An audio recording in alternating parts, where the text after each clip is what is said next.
सऊदीया हमारी बैकबोन की हैसियत अख्तियार रखते हैं। कैमराज इंस्टॉलिड है और वो बंदा पेपर देगा, एग्जाम देगा, एमसीक्यूज होंगे, प्रैक्टिकल टेस्ट होगा, कंप्यूटर टेस्ट होगा। उसके बाद वो बंदा सर्टिफिकेट हासिल करने के बाद सऊदी एम्बेसी से वीज़ा लगवा कर जा सकता है। बेसिकली वो एक मेंटेलिटी या एक एटीट्यूड चेक कर रहे हैं कि क्या ये काम करने के अहल हैं या नहीं है। तो हम कंप्यूटर पे बिठा के कहेंगे कि आप ये सही गलत, जिनको हम एमसीक्यूज बोलते हैं, कि आपने ये जस्ट टिकिंग करनी है, सवाल के नीचे टिकिंग करनी है, तो वो बंदा तो बिल्कुल अनअवेयर, वो तो माउस भी नहीं पकड़ना जानता।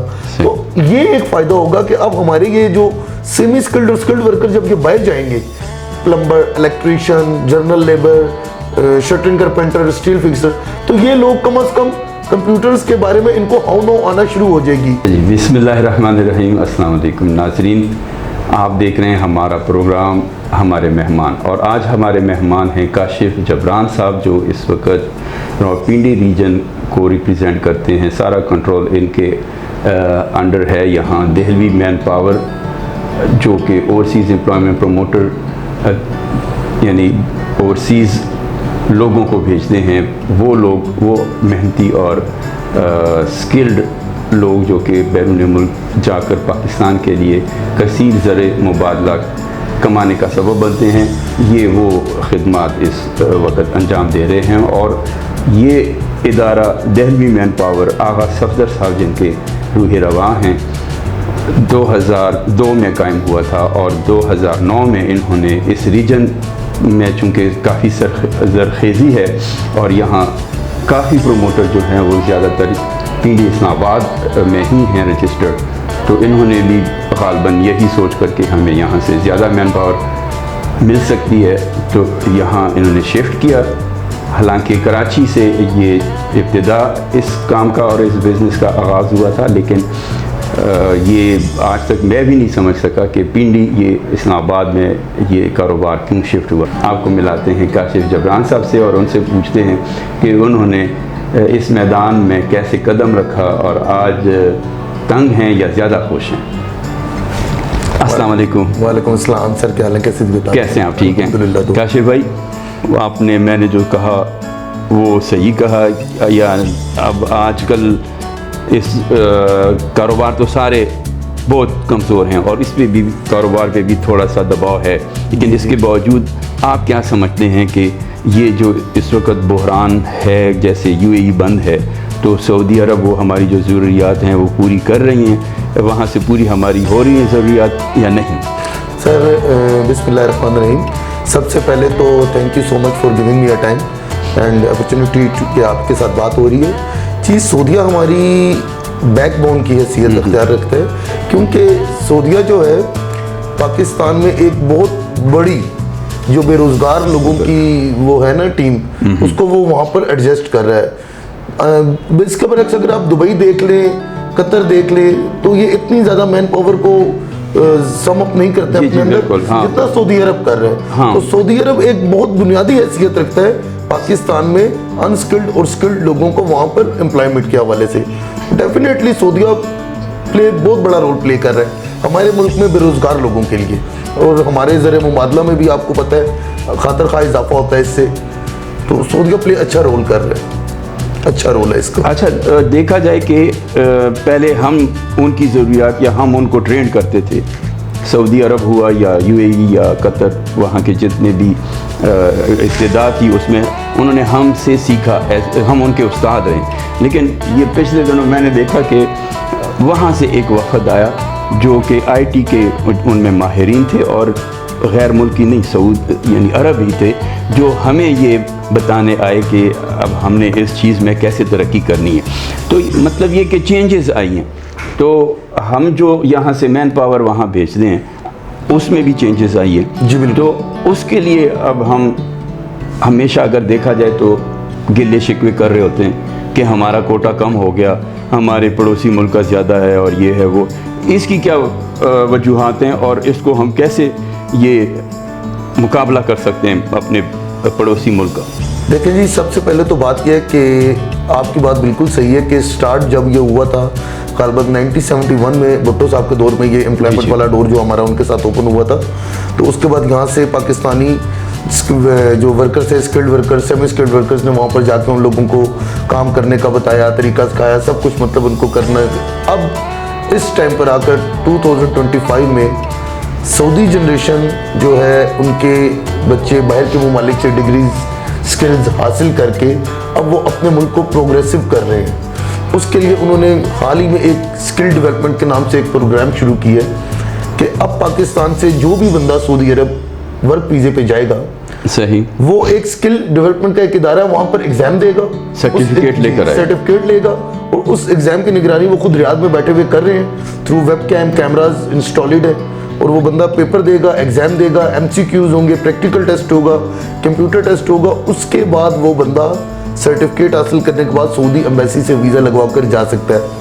और इस कैटेगरी में बड़ी से बड़ी कैटेगरी तो शामिल ही है, एक लेबर जो मजदूर होता है, जिसको हम दिहाड़ीदार मजदूर बोलते हैं, 2000 2,500, वो बंदा भी अगर अब सऊदीया जा रहा है तो वो बंदा भी सऊदी कामिल का टेस्ट पास करेगा। उस टेस्ट में वो उससे डिफरेंट परफॉर्मिंग करवाते हैं, पेंट का काम करवा लिया, प्लास्टर्स का काम मतलब करवा लिया, छोटा मोटा काम करवा लिया, कि इस बंदे में इतनी कैपेबिलिटीज हैं कि ये बंदे का कुछ माइंड काम करता है।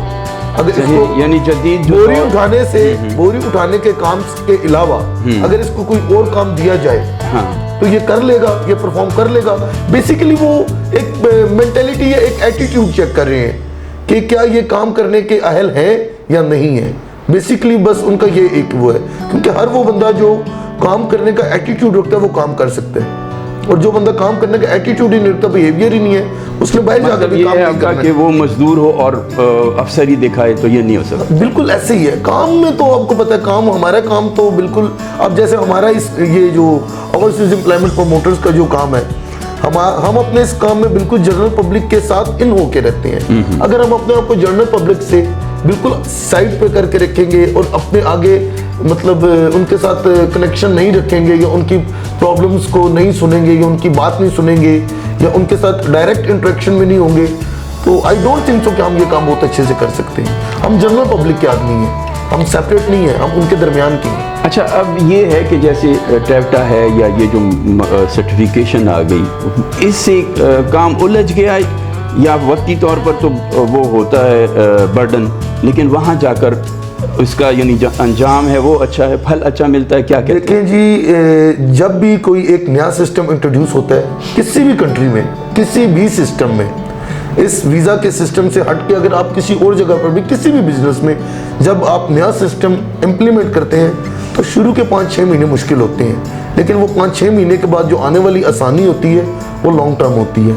हमारे यहाँ भी जब ये सऊदी तकामुल का सिस्टम स्टार्ट हुआ और अभी ये इनिशियल स्टेजेस पर है, तो लोगों को मुश्किलात आ रही हैं, क्योंकि हमारे लोगों के पास अवेयरनेस नहीं है, वो अवेयर नहीं है इस सिस्टम के साथ। अब हमारे यहाँ जो ट्रेड टेस्ट सेंटर्स हैं वो एक अच्छा रोल अदा कर रहे हैं, लोगों को अवेयर कर रहे हैं कि आपने टेस्ट देना है। हमारे यहाँ एक इलेक्ट्रीशियन है, उसको कंप्यूटर पर, अगर उसको हम कंप्यूटर पर बिठा के कहेंगे कि आप ये सही गलत, जिनको हम MCQs बोलते हैं, कि आपने ये जस्ट टिकिंग करनी है, सवाल के नीचे टिकिंग करनी है, तो वो बंदा तो बिल्कुल अनअवेयर, वो तो माउस भी नहीं पकड़ना जानता। तो ये एक फ़ायदा होगा कि अब हमारे ये जो सेमी स्किल्ड और स्किल्ड वर्कर जब ये बाहर जाएंगे, plumber, electrician, general labour, shuttering carpenter, steel fixer, तो ये लोग कम से कम कंप्यूटर्स के बारे में इनको हाउ नो आना शुरू हो जाएगी, या ये लोग एक शॉर्ट टर्म कोर्स करेंगे जो आने वाले लॉन्ग टर्म के लिए हमारे लिए फ़ायदेमंद होगा। सही। अच्छा, जैसे वक्त के साथ साथ तब्दीलियाँ आती हैं, तो अब जैसे कल मैं एक जगह सुन रहा था, वो डॉक्टर साहब बैठे हुए थे, तो जो बयान कर रहे थे, मुझे आखिर में उनसे पूछना पड़ा कि डॉक्टर साहब जो बात कर रहे हैं ये कौन सी साइंस है? तो उसने कहा ब्रेन साइंस है। मैंने कहा अच्छा, कब से है? तो उन्होंने कहा जी 40 साल हो गए। मैंने कहा माशाल्लाह, पाकिस्तान में 40 साल? कहते नहीं, पाकिस्तान में नहीं, ये इंडिया, श्रीलंका और जापान में है। तो मतलब ये है कि दुनिया तरक्की कर रही है, वो जिनको हम पसमानदा कहते थे या जिनकी सोच नहीं थी, वो लोग आज बड़ी बड़ी यूनिवर्सिटियों में अमेरिका से, इंग्लैंड से, ऑस्ट्रेलिया से पढ़ लिख कर मुल्क की जो वो है सारी चीज़ें वो खुद संभाल अपने हाथ में ले रहे हैं। और वो वक्त जो कि दूसरों से काम करवाते थे, अब वो नौजवान जो आया तब का, बल्कि ये खुद नौजवान हुक्मरान, तो वो चाहते हैं कि हम खुद काम करें, डिपेंडेंट ना हों। तो अब हम यहाँ एक प्रोमोटर है, जैसे हर शोबे में तरबियत यानी उस्ताद, यानी कि उस्ताद है तो वो हमेशा इल्म वाला ही रहेगा। जदीद दौर में जितनी चेंजेस आती हैं तो वो उसके साथ हम आहंग होने के लिए उसको तरबियत की ज़रूरत होती है। ये जो ट्रेड टेस्ट सेंटर बने हैं, OEP और ट्रेड टेस्ट सेंटर, इनका आपस में क्या लिंक बनता है और इनको आपस में क्या इंटरेक्शन इनका हो या कोऑर्डिनेशन कि ज़्यादा मस्बत नतीजे आएँ? देखें जी, OEP और ट्रेड टेस्ट सेंटर का जो इंटरेक्शन है वो ऐसा है कि हमारे पास जब एक सऊदी अरेबिया से डिमांड आती है, कोई भी कंपनी हमें डिमांड देती है कि जी हमारे पास ये डिमांड है, आपने इस डिमांड को फुलफिल करना है जी, तो हम अपने ट्रेड टेस्ट सेंटर्स वालों के साथ रब्ता करते हैं कि आपके जो स्टूडेंट्स हैं, जो स्किल्ड स्टूडेंट्स हैं, हमें अच्छी मैन पावर दें। और एक अहम रोल अदा कर रही है ट्रेड टेस्ट सेंटर, और OEP और ट्रेड टेस्ट सेंटर मिलके एक अच्छी मैन पावर जनरेट कर सकते हैं अगर चाहें तो, और अगर ना चाहें तो वो बिल्कुल मतलब वो भी आंखें बंद, ये भी आंखें बंद, तो बस ठीक है। फिर अगर चाहें तो बहुत अच्छी और बहुत क्वालिटी की मैन पावर जनरेट हो सकती है OEP और सेंटर वालों के इश्तराक से। अच्छा, ये बात चने मैं तस्लीम कर लेता हूँ, लेकिन मैन पावर उनके पास भी जो आती है वो भी ज़्यादातर एजेंट के थ्रू आती है, और एजेंट का जो है यहाँ इस शोबे में एजेंट की इजाज़त ही नहीं है कि आप एजेंट रख ही नहीं सकते। तो इन चीज़ों को कैसे यकजा किया जाए ताकि एजेंट भी अपना वो मस्बत रोल होता है वो भी किसी को धोखा ना दें, वो भी कहीं रजिस्टर्ड हो जाए कि मैं भी ये काम कर रहा हूँ, ताकि वो लोगों को गुमराह भी ना कर सके, लूट भी ना सके। तो ऐसा कोई कभी आप लोगों ने सोचा है कि कोई फार्मूला तैयार किया जाए? देखें सर, जब एक अखबार में एडवर्टाइजमेंट चलती है उसमें जनरल पब्लिक भी देखती है, उसमें एजेंट भी देखते हैं।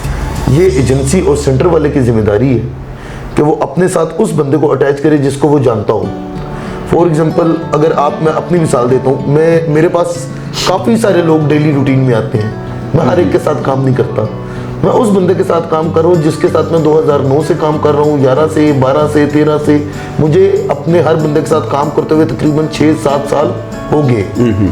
अगर मेरा कोई कस्टमर मुझे कंप्लेन करता है या सऊदीया से मुझे कोई कंपनी कंप्लेन करती है कि इस बंदे ने ये कंप्लेन की है कि इस बंदे के साथ ये फ्रॉड हुआ है, ये स्कैम हुआ है, तो मैं सर अपने एजेंट को पकड़ सकता हूँ। मेरे पास उसकी तमाम कवायद मौजूद होते हैं, मैं उसको रीच आउट कर सकता हूँ। तो ये सेंटर का, लेकिन OEP का सारे तो काशिफ नहीं होते ना सर। इंडिविजुअली तौर पर हमें सबको अपने आप को ठीक करने की ज़रूरत है, इंडिविजुअली तौर पर।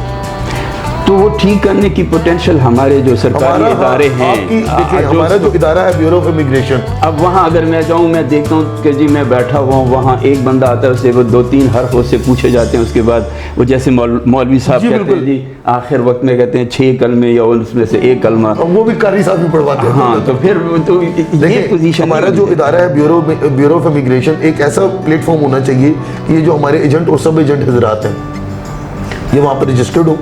जैसे एक प्रमोटर को लाइसेंस देने से पहले उसकी सिक्योरिटीज होती हैं, उसकी आईडी क्लियर होती है, उसके स्टाफ की भी मेरे ख्याल में वहाँ स्टाफ की भी, मतलब स्टाफ का तो नाम प्रोटेक्टर में सब जगह पर नाम होता है। तो एक ब्यूरो में ये होना चाहिए कि जो एजेंट इस शोबे में काम करना चाहते हैं, एजेंट सब एजेंट, उनसे वो एक स्टाम्प के थ्रू या एक चालान के थ्रू उनको अपने पास रजिस्टर्ड करे, उनको एक कार्ड या इनको एक आईडी दे दे, ताकि उन लोगों का कवायद या उन लोगों का डाटा अंदर मौजूद हो। हाँ, ये एक काम हो सकता है, अगर इसके ऊपर देखा जाए तो ये काम हो सकता है। इस तरह ये होगा कि जो बंदा भी काम करने वाला होगा, एजेंट या सब एजेंट, वो अपने आप को ब्यूरो में रजिस्टर्ड करेगा। जैसे हम प्रमोटर्स आप जाके लाइसेंस लेते हैं, सारी वेरिफिकेशन क्लियर करते हैं, सब लाज़िमात पूरे करने के बाद ब्यूरो ऑफ इमिग्रेशन हमें एक लाइसेंस देती है जिसको हम फ्रेम करा के लगाते हैं। तो ऐसे ही सब एजेंट को एक आईडी कार्ड या एक कार्ड की सूरत में कुछ प्रोवाइड कर दिया जाए जिसका डाटा ब्यूरो के पास भी हो, और वो ऑटोमेटिकली एजेंसी के पास भी आ जाएगा उसका एक डाटा। तो मेरे ख्याल में स्कैम अगर 100% है तो 40% तो इनिशियली खत्म हो जाएगा, आपका कमी आएगी उसमें, इनिशियली 40% खत्म हो जाएगा। जो बंदा चीप होगा, जो फ्रॉड होगा, वो तो जाके अपने आप को रजिस्टर नहीं कराएगा। सही। अच्छा, ये अभी हुआ ओवरसीज़ को बुलाया गया और यहाँ बहुत बड़ा इज्तिमा हुआ, इसकी ज़रूरत थी या इसका फ़ायदा होगा? सर, ये ओवरसीज़ इन्वेस्टमेंट लाने के हवाले से इसका मुझे तो फ़ायदा नज़र आता है, उसके अलावा हमारे इस काम के हवाले से हमें कोई फ़ायदा नहीं था। मुल्क में इन्वेस्टमेंट आनी चाहिए जो हमारे ओवरसीज यानी पाकिस्तान। इस तरह उनकी हौसला अफजाई होगी और वो सर देखिए, ओवरसीज आपका पाकिस्तान में इन्वेस्टमेंट तब भी लाएगा जब उसको उसके महफूज हो। पैसे की सिक्योरिटी दी जाए। सिक्योरिटी। क्या हम सिक्योरिटी दे रहे हैं? नहीं। कैसे आएगा? ये तो एक ऐसे सेमिनार है जैसे मैं उठ के चला जाऊँ, आई एम ओवरसीज पाकिस्तानी, और मैं ये काम आ गया हूँ जी मैं आपके पास। आप आने वाले 1000 थे, करने वाले 10 भी नहीं थे। ओवरसीज एम्प्लॉयमेंट प्रोमोटर्स के साथ कितना गवर्नमेंट का वो है राब्ता? सर साल में एक दफ़ा, वो या कब? 4 साल में एक दफ़ा। वो कब? वो उस वक्त जब क्या कहते हैं सेरेमनी होती है ब्यूरो ऑफ इमिग्रेशन की सर्टिफिकेशन की, तो टॉप ऑफ द लाइन जो होते हैं हमारे प्रमोटर्स, उनको बुला के सर्टिफिकेशन दी जाती है, उनकी हौसला अफजाई की जाती है।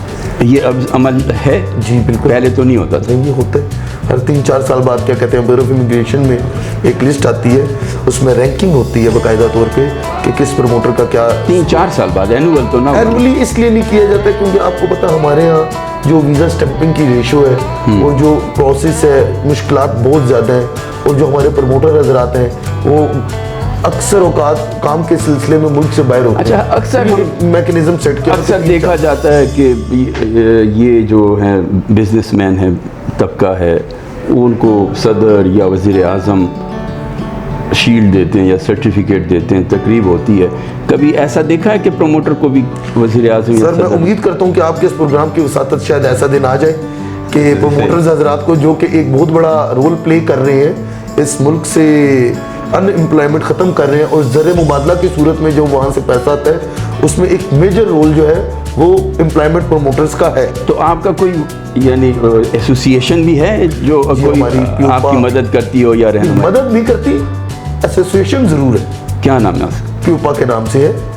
और मदद वाला तो खैर उसमें कुछ भी नहीं है, अपनी शायद वो मदद कर लेते हो, लेकिन और किसी की मदद नहीं है, लेकिन एसोसिएशन ज़रूर है। अच्छा, ओए वाह। जी उसमें हम रजिस्टर्ड है। आजकल उनके चेयरमैन, उसके चेयरमैन उनके चेयरमैन गालबन अफजल साहब हैं, चौधरी अफजल साहब। वो मेवा के हैं। वो मेवा के हो गए हैं चैलेंज। ये आज एक नया इंकशाफ हुआ है, लेकिन हमें जहाँ तक पता है चौधरी अफजल साहब थे, लास्ट वही थे। मैंने तो जानबूझकर आपसे पूछा है कि कोई एसोसिएशन भी है? देखिए एसोसिएशन है, प्यूपा है। हाँ, उसके लेकिन सदर अब- को, यानी वो इतने गैर मारूफ हैं।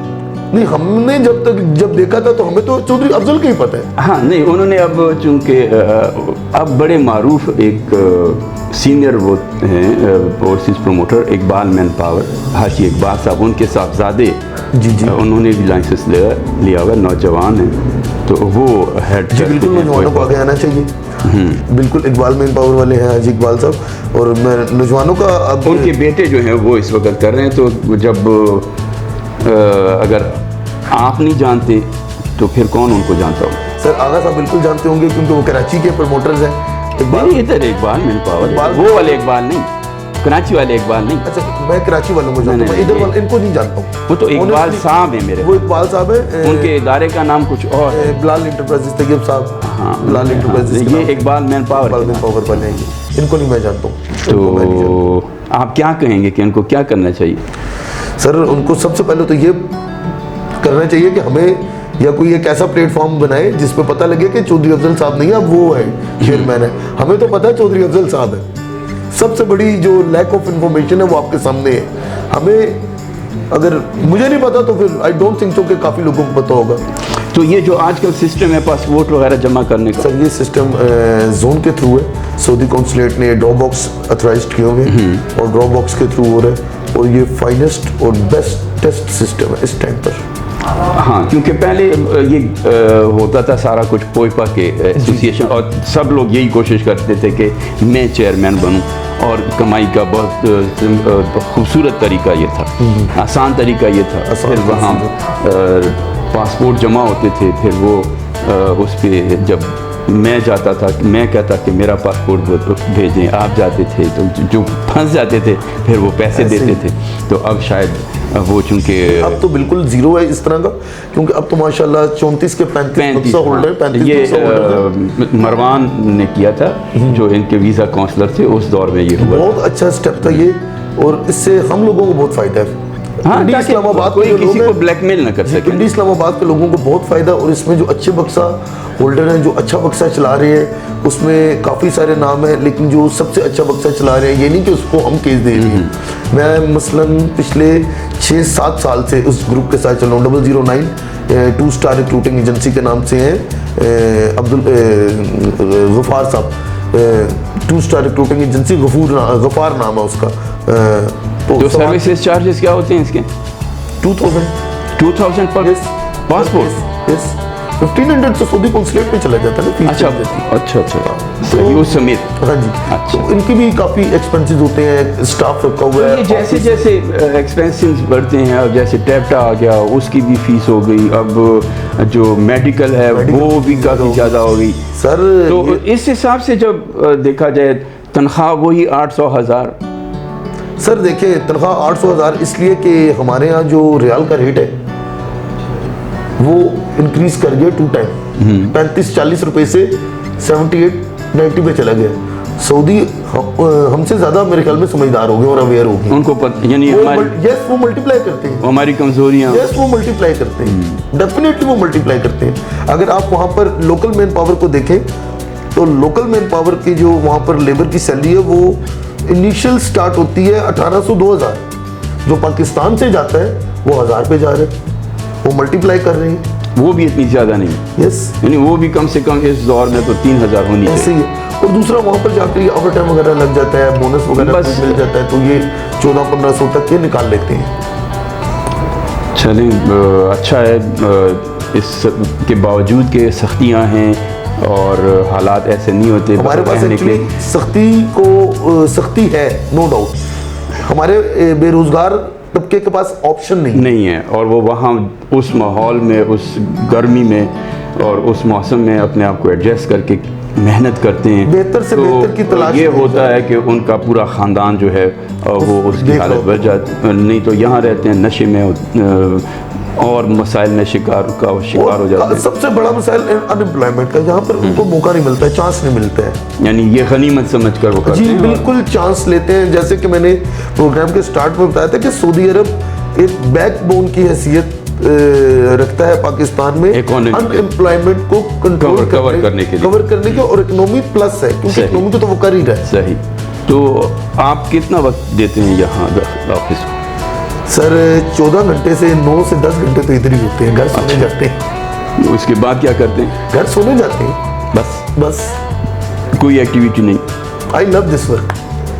मुझे आगा सफदर साहब ने इस काम में मेरे उस्ताद हैं, और मुझे अलिफ से लेके ये तक सिखाने वाले आगा। बच्चों को क्या टाइम देते हैं? बच्चों को सर संडे, सैटरडे संडे। क्या कहते हैं बच्चे? बच्चे कहते हैं कि जी बस आप काम कर रहे हैं, डेलीगेशन है, जब कोई बात बोलो डेलीगेशन है, काम है, डेलीगेशन है। तंग हैं, यानी समझते हैं कि समझ एडजस्ट हो गए, अब एडजस्ट हो गए, वो आदी हो गए आप कह सकते हैं। एक्चुअली हमारा देखें काम ऐसा ना, फॉर एग्जाम्पल मैं अपने आप को लेता हूँ कि अगर मैं यहाँ पर आके बैठता नहीं हूँ, मैं आके देखता नहीं हूँ मामलात को, मेरा इंटरेक्शन नहीं है लोगों के साथ, तो जो लोग मेरे ऑफिस में आते हैं, जो पेमेंट्स देते हैं या जो भी उनके मामलात होते हैं, वो मेरी आंखों के सामने से अनअवेयर हो जाएंगे। तो जब वो मेरी आंखों के सामने से अनअवेयर होंगे तो उसमें करप्शन भी हो सकती है। अगर आपको यहाँ 1 हफ्ते की छुट्टी दी जाए, आप क्या करेंगे? सर कोविड आया था, कोविड में नहीं वो तो चल, कोविड में 2 साल की छुट्टी थी हमारी।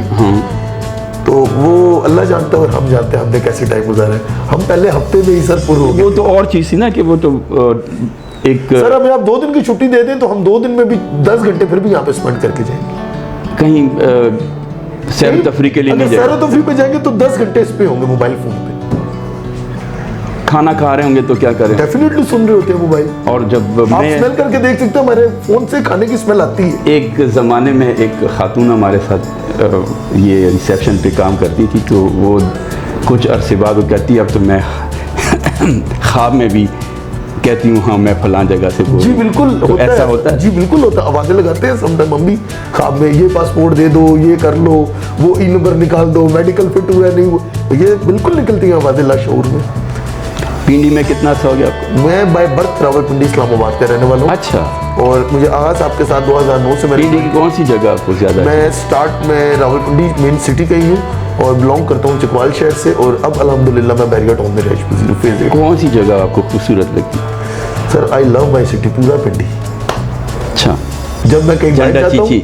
जब मैं बाहर जाता हूँ कहीं पे भी, वो एक पिंडी का अदाकार है ना, नाम मुझे नहीं आता, तो वो जो कहता है गरीबाबाद पुअर सी, पता नहीं क्या कहता है, डिंगी खुई और झंडा चीची, जी जी वो लाल कुर्ती, जी देखो रेड शर्ट, और वो फिर अंग्रेजी में कहते हैं कि हमारा शहर तो पूरा का पूरा यूरोप, पूरा यूरोप आबाद है। यानी आपको हर सर बाय गॉड मैं लाहौर जाता हूँ डेलीगेशन के सिलसिले में, या अपने पाकिस्तान के मुख्तलिफ शहरों में कहीं पे भी ट्रैवल होता है, तो जब मैं वापस आता हूँ ना, जब मैं पिंडी में आता हूँ ना, तो मेरे चेहरे पे स्माइल आ जाती है। जितना मर्जी स्ट्रेस हो मैं स्माइल करता हूँ। चलिए अल्लाह। I love my city. जो दोस्तों में कौन? दोस्तों में सर ये सब दोस्त हैं आगे पीछे। बचपन के दोस्त भूल गए? नहीं, बचपन के दोस्त हैं अल्हम्दुलिल्लाह हैं। अच्छा। वो हैं उनके साथ, अब वो भी माशाल्लाह शादीशुदा हो गए हैं, बच्चों वाले हो गए हैं, जिम्मेदारियों में फंस चुके हैं। वो भी आ जाते हैं, कभी भूले भटके हमको हम नज़र आ जाते हैं, कभी वो हमें नज़र आ जाते हैं, तो मुलाकात होती है, बिल्कुल होती है। लेकिन अब वो वाला टाइम नहीं है कि स्पेशली टाइम निकाल के थे, वो कब का ख़त्म हो गया टाइम। चलें नाज़रीन, आपने गुफ्तगू सुनी, मुझे भी थोड़ा सा अच्छा लगा, यानी थोड़ा सा मैंने वैसे कह दिया, मुझे भी आज मज़ा आ गया। मैं और नहीं खोलना चाह रहा था, थोड़ा सा काशिफ साहब से अभी पहली बात है, तो फिर कभी जब बात करेंगे और बातें भी इनसे पूछेंगे।